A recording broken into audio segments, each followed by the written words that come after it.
अस्सलाम वालेकुम मेरे प्यारे वतन के 24 करोड़ 70 लाख 80 रान सॉरी आई मीन रिहायशी मेरे हम वतनों। एक तो मेरी ज़बान थोड़ी सॉरी मैं थोड़ा तेज़ बोलता हूँ या थॉट प्रोसेस तेज़ है और उसकी वजह से ज़बान से लफ्ज़ बहुत सारे निकल जाते हैं जो मैं नहीं बोलना चाह रहा होता। अब देखें ना, ये सीरान और रिहायशी, ये सीरान नहीं बोलना चाह रहा था, रिहायशी बोलना चाह रहा था, लेकिन वो निकल गया सीरान। तो मादर खान, सब जो भी सुने इसको।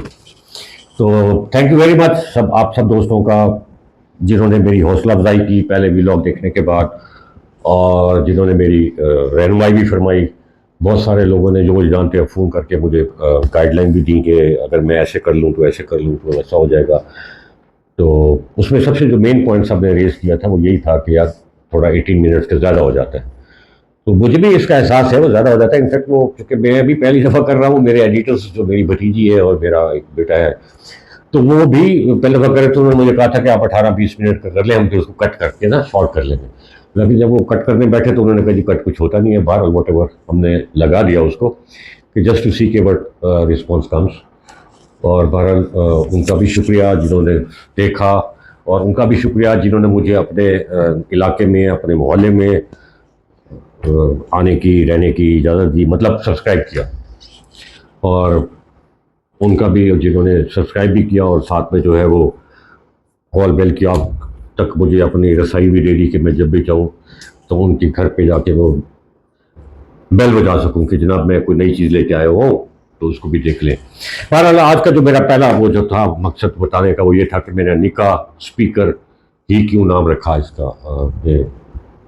मैं चैनल तो नहीं कहता, अब वो चैनल नाम जो है ना आजकल बहुत ज़्यादा वो अपनी जो है ना कुछ इज्जत वकार खो चुका है कि वो फलाना न्यूज़ चैनल, फलाना न्यूज़ चैनल, नाम तो नहीं लेता। तो जिसके साथ चैनल लग जाता है तो वो लोग उसके बारे में कुछ अच्छा महसूस नहीं करते। हालांकि ये यूट्यूब का उसमें कोई अमल दखल नहीं है, ये तो एक और मीडियम है।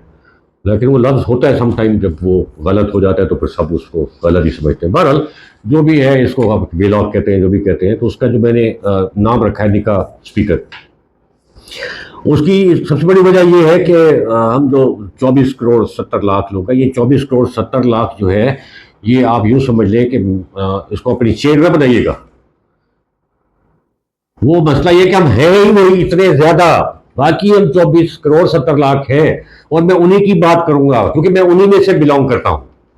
वो जो ऊपर बैठे 30 लाख है अभी तक, मे भी 30 लाख 100 हो गए हो, मुझे नहीं पता, लेकिन जब वो बढ़ते हैं तो पता लगता है बाकी करोड़ों को। तो इसलिए वो पता लग रहा है नो डाउट। और अगर कभी नहीं भी बढ़ होते तो बाहर से भी ले आते हैं। मैं वजीर खजाना की बात नहीं कर रहा, खुदा खास्ता मैं आपको पता है मैं सियासत की बात नहीं करता। उससे पहले 2 वजीर आजम भी लाए थे, मैं उनकी बात नहीं करता। तो नहीं नहीं नहीं नहीं नहीं, नहीं। सर माफी, जो अगर वो सुन रहे हैं तो मैं हाथ बांध के कर रहा हूँ, मेरा कोई किसी को आई मीन दिल दुखाना नहीं था, मैं तो वैसे कह रहा हूँ। तो मतलब ये था कि वो इतने हमारे लिए इंपॉर्टेंट है कि उनका हमें जब भी कोई इजाफा होता है तो हमें पता लग जाता है। जमीन हिलती है, आसमान शेक करता है, घर की दीवारें हिलना शुरू हो जाती हैं, जेबें हल्की हो जाती हैं। तो आई एम सॉरी। तो निका स्पीकर मैंने इसलिए रखा कि आपको मैं बता सकूं कि यार हम, निका स्पीकर वो होता है जिसकी आवाज़ थोड़ी सी निकलती है और वो किसी को सुनाई नहीं देती। और जब वो किसी को सुनाई नहीं देती, स्पीकर खुश हो जाती मैंने अपनी बात सुनवा दी है। लेकिन वो सुनने वाले सुनते नहीं है, अगर सुन लेते हैं तो वो उसको काबिल गौर नहीं समझते, मतलब उसकी बात सुनी अनसुनी निकल जाती है। तो वो उसको कहते हैं छोटा निका स्पीकर, मीन के स्मॉल स्पीकर, और छोटा स्पीकर जिसे कहते हैं। निका जो है वो समवट आप कह सकते हैं मेरी लैंग्वेज का लफ्ज़ है, तो मैंने कहा चलो थोड़ा उसको साथ जोड़ देते हैं। तो होता यही है। तो जो फ़ायदा होता है, ये घूमने की भी आदत ऐसी पड़ गई है बात बात करके वो, चूँकि वो अब मैं चूँकि 1 साल बाद रिटायर होने वाला हूँ, तो 1 साल पहले मुझे वो घूमने वाली कुर्सी मिल गई थी। उन्होंने कहा कि अब चूँकि ये वैसे चकराने वाला रिटायरमेंट बाद बंदे चकराने लग जाता है ना, घर वालों को उसकी बातें समझ में आती है ना, दोस्तों को समझ में आती है, तो वो इसलिए वो कहते हैं इसको पहले से चक्कर आने की आदत डाल दें। तो इसलिए वो मैंने यहाँ भी घूमने वाली कुर्सी रखी हुई है, ठीक है। और नखरे करने की आदत होती है ना, जब आपको देखें आप अपने टॉप मोस्ट रैंक पे बैठे हो, तो रैंक से मुराद ओहदे पे, यार फिर वो लफ्ज निकल माफी बस। तो वो जब निकलती है, वो जब आप टॉप पोस्ट अपने उस पर बैठे हो, तो फिर आपको पता है कि आपको एक तो ये भी कम सरार होता है यार कि साल बाद रिटायर हो जाऊंगा तो मेरे इख्तियार ही खत्म हो जाएंगे। वो यार उस बंदे के इख्तियार जिसके ऊपर जो यूं करे तो पूरी दीवार हिल के वहां तक वहां चल जाए।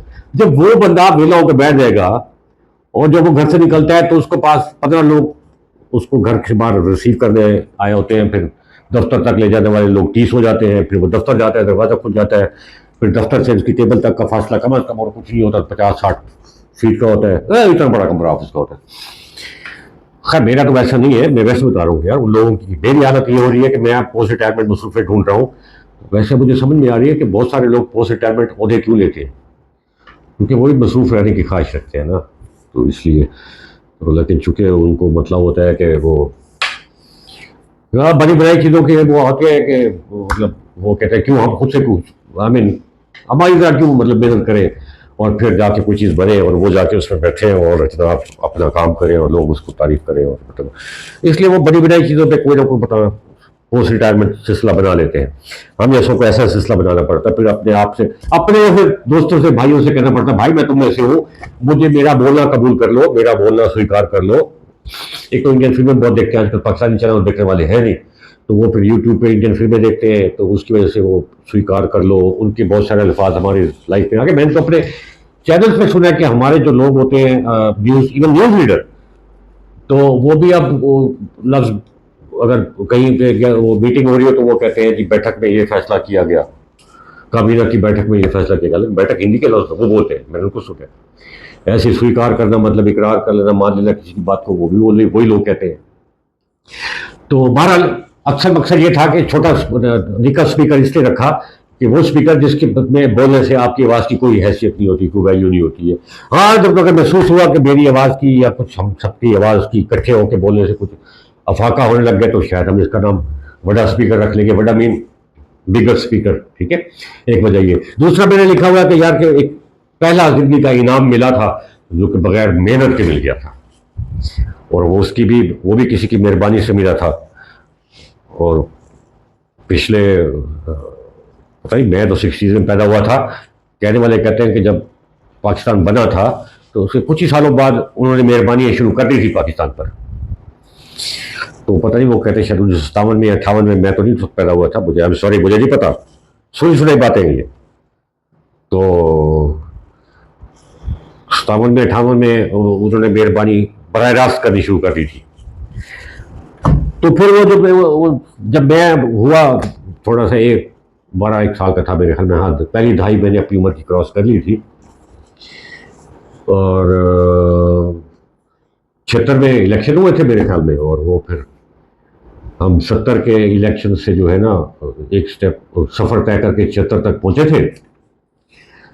और 70 में मेरे ख्याल में कुछ हो गया था ऐसा वैसा, तहरीक चली कोई मज़हब के नाम पे, इस्लाम के नाम पे, और जो है वो उसमें हको सरबराही में तब्दीली आ गई मुल्क में, और वो तो स्कूल कॉलेज बंद हो गए। तो कहते ये इम्तहानात के दिन थे वो, तो इम्तहानात हो ना सके।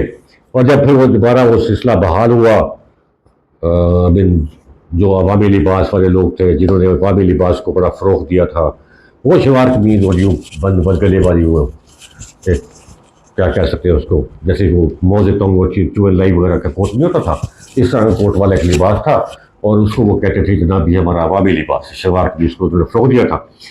तो उनको जब हटा के फिर वो दूसरे आ गए जो शलवार कमीज नहीं पहनते थे, मतलब उस वक्त जो काम करने के औकात थे उसमें नहीं पहनते थे।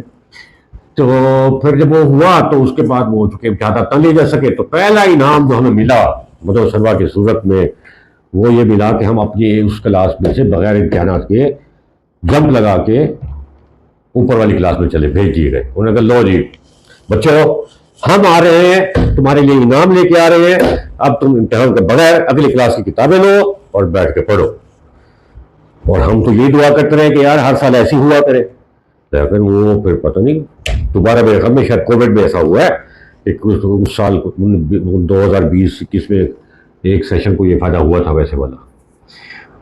तो ये वजह है कि आज के थंबनेल पे 2 चीजें लिखी, मैं वही चीजें लिखूंगा जो मैं बयान करूंगा। बाद में मैं यूट्यूब पे देखता हूँ बहुत सारे चैनल जो थंबनेल में लिखा होता है मैं आखिर तक चले जाते हैं, यानी वो बात कब आईडी पे लिखी हुई है, मतलब अक्सर लिखा होता है फलां बंदा रिहा होने वाला है।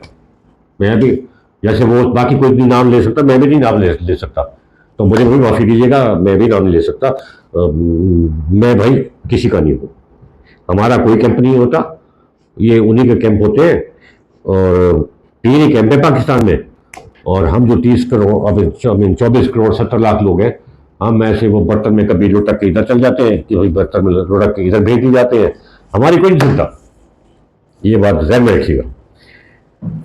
तो वो पूरा व्लॉग सुन लेते हैं, 22 मिनट का, 23 मिनट का, 24 मिनट का, उसमें सारा नाम उन्हीं बड़े लोगों का होता है जो हम पिछले 40-45 सालों से, मैं तो मतलब अपनी होश वाली जिंदगी सुन रहा हूँ, अखबारों में पढ़ रहा हूँ। वही नाम आ रहे जा रहे हैं, वही कभी अच्छे नाम हो जाते हैं, कभी बुरे हो जाते हैं। बहरहाल तो हमारे तो कोई नाम ही नहीं लेता, ना हमारा कोई नाम होता है। तो बाद में आखिर तक वो चीज़ नहीं होती जो थंबनेल पे लिखी होती है। तो जो मैं लिखूंगा, मैं कोशिश करूंगा वही बात आपको बताऊं। तो इससे पहले कि मजीद लंबा हो जाए, तो आज फिर इसको यहीं पे ख़त्म करते हैं, और इंशाल्लाह आपको फिर अपनी ज़िंदगी के जेनवन वाक़यात बताने शुरू करेंगे। और जो पहले एक वाक़या बता दिया कि पहला इनाम ज़िंदगी का मिला था, वो भी बगैर किसी मेहनत के। आजकल तो बहुत ज़्यादा मिल रहे हैं सबको, और माफ़ी दीजिए।